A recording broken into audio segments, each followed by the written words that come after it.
then and there's opportunities now. What you're going to see now, and those opportunities are there for you and are going to be there. You just, you hear the news, unemployment, jobs are not out there, but those jobs are going to be there. I'll tell you why. There's a generation of people called the baby boomers. Okay, they're all about to retire and leave. Okay, and industry needs to hire people to replace them. Okay, and in each industry there's a turnover. That type of turnover. So there's always people in need to be hired, people to replace, because everyone, these jobs stay there from year after year to year. There's industries that have been there for 50 years, and there's been generations of people that have worked there. So there's always people there looking to hire people like yourself.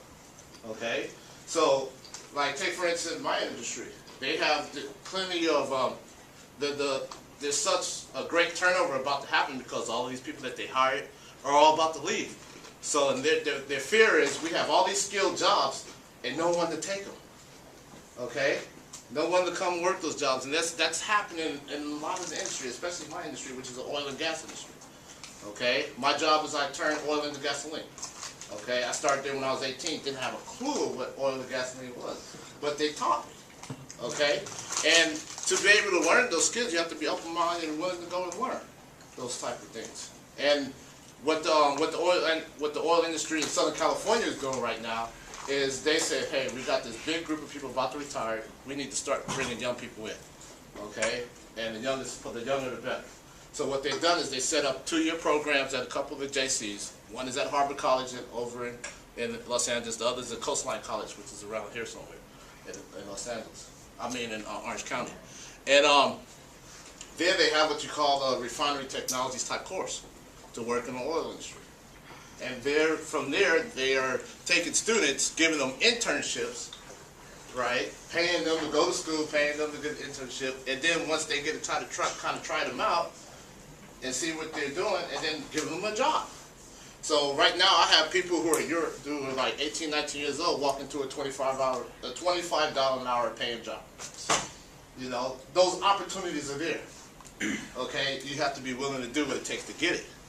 Okay, so it's like that's not the only industry that's doing that. You look at the automotive industry has the same problem, but they are changing to technology based. Everyone here, you guys are smarter than what we were when I was a kid. You guys have computers. You guys have all this technology. Who here uses a computer? Who here uses computers? Everyone here have a computer to use? Everyone here have internet? You know how to get on the internet? Does everyone here know what Google is? Yeah. Okay, now before I go on the job, say like I was going to work for Vans. Okay? What would it take for me to go on Google Vans, see what Vans is about, what they do, right? What kind of sales they do, what kind of shoes they do, everything that is about that company before I walk into that interview. You have all of that opportunity. Would that help you out? Yes. When you go to the interview, would you feel more comfortable? Yeah. And more confident? Because I know what I'm walking into. Yeah. Right? So that's part of my goal was to get that job, right? So I did what I needed to do to get that job, right? I took steps before that. I just didn't walk and say, okay, I want that job, but I didn't do nothing to go get it. Okay? If you really, really, really want to go get the job, there always is a way for you to go get that job. Okay? Before I go into an interview with anyone or any place, I kind of find out I try to find out what am I interviewing for, who's going to be in the interview, what can I find out about the people in that interview, so that when I go sit in that meeting for the interview or whatnot, I have a heads up on what I'm doing. I feel more comfortable. I feel like I can talk with them. I talk with them like I'm talking with you. I feel it's more comfortable. You see what I'm getting at? You have that technology right in front of you at your fingertips to utilize. Okay? Use your resources. Okay?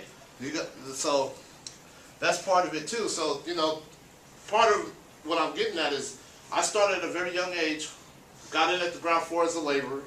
They taught me different things and I was very eager to learn. I'm sure you're very eager to learn because you guys are very smart. Some of you guys get so smart you're even bored with school. Because sometimes it's like, okay, this teacher's teaching me. Not really, I know this, but you know what? I'm kind of bored. But you understand it. Some of you guys are that smart. All right, and I met kids that are so smart that they get in trouble all the time. And I like talk to the guys all the time. I talk to them through, I coach baseball with them. Why are you doing that? You know, and we get them talking about, okay, I understand this, but you know what? What are you trying to get from this teacher? Try to get a grade. What are you going to get from the grade? So I can go to the next grade, so that I can graduate. Okay, so regardless of how engaged you are with them or not, you have an end goal in mind, so do what you need to do to get the grades you need so that you can move on to the next level to get to where you want. Okay? Part of setting a goal is knowing where you want to be. Okay? Who here wants to be a rap star? Nobody? Who here wants to be a doctor? A nurse? Whatever it is, a nurse, whatever, a mechanic. Do you have something that you like to do? What are you good at? What do you like?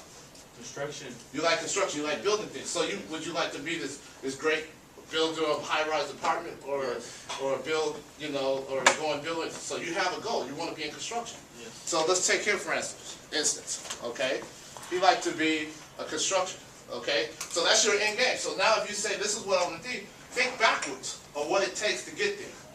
Okay, so part of setting a goal is to think about where you want to be, and then think backwards to what you need to do to get there.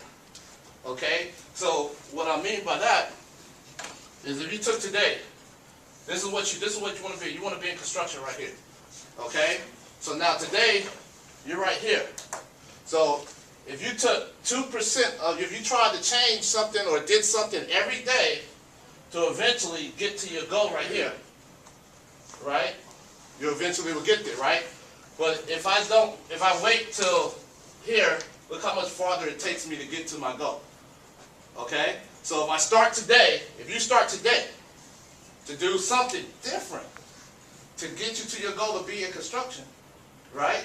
You just change something, you just do something, just anything, one thing each day to change yourself. It's not only just getting the job, your goal is in construction, it's your goal in anything. Like if your goal is to be clean and sober, or your goal is to be a father, or your goal is to be a mother. Whatever your goal is, you have to, if you want that goal, do something today, a little bit to each day, to get you where you want to be. Anybody catch that? So that when I get here, I'm there.